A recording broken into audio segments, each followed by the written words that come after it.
Taurus, we're in the month of Scorpio, which is opposite your sign, Taurus.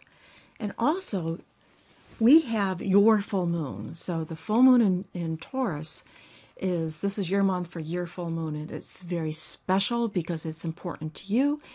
And not only that, it's the halfway point from your birthday month. So we are now 6 months away from your birthday, your solar cycle. How have I accomplished what I thought back in my birthday? So it's a reflection time.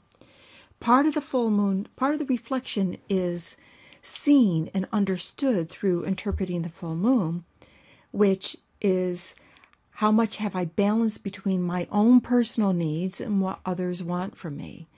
Not only personal, like a spouse or a lover or best friend, but in general, what does the world want from me? What do I need to do to pay the bills? What does my employer want from me? How well have I balanced between the other and self? And part of this full moon, part of the consciousness that will bubble up, the awareness will bubble up, you can see it from Saturn opposing Sedna.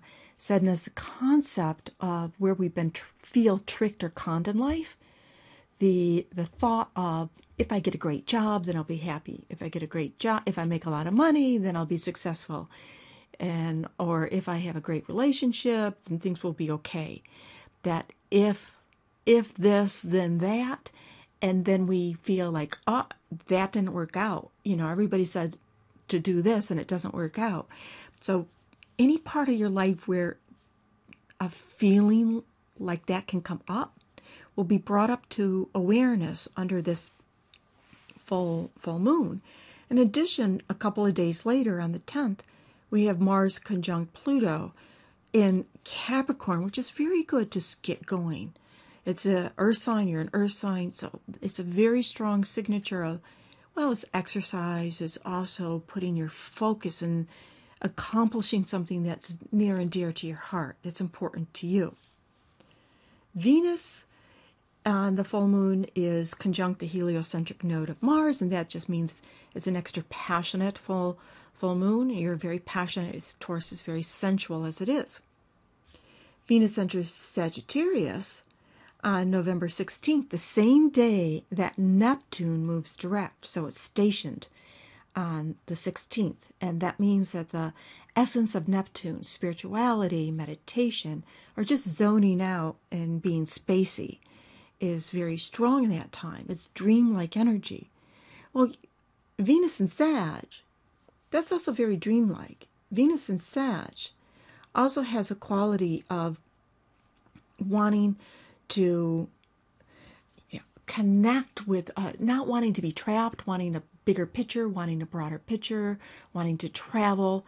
What is it that I don't want to be limited by life. I want to be able to follow what is important to me, what I love to do, and don't put limitations on me. Don't put what your beliefs are on me.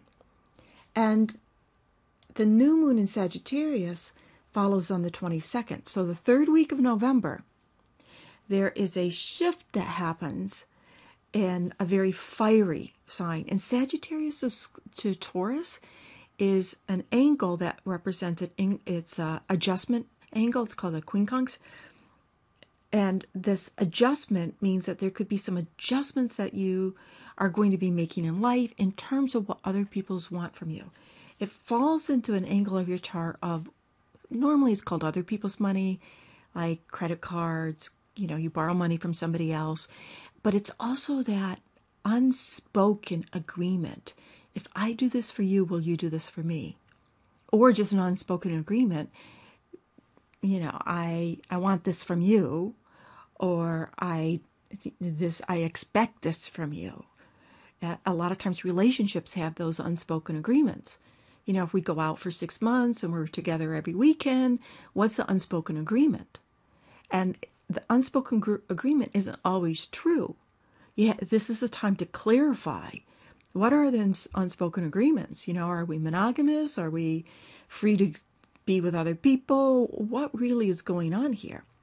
And if I do this for you, is there an unspoken agreement that you're going to expect something if you do this for me, is there an unspoken agreement that you're going to expect me to do something for you? So really have things clarified so there's not messy emotions or frustration or resentment that can bubble back in to life.